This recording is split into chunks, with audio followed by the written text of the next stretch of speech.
भारत का राष्ट्रीय पक्षी क्या है? मोर, मैना, शुतुरमुर्ग, गौरैया।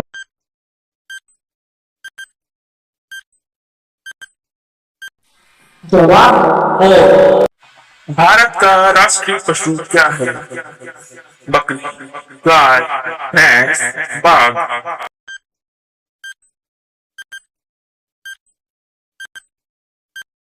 जवाब बाघ। भारत का राष्ट्रीय खेल कौन सा है? Kabaddi, hockey, kho kho, match.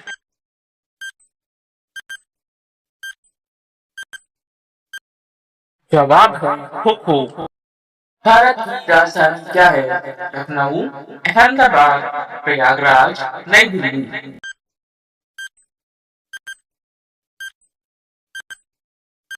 जवाब है नई दिल्ली। भारत का राष्ट्रीय फल कौन सा है? केला, आम, अंगूर, संतरा।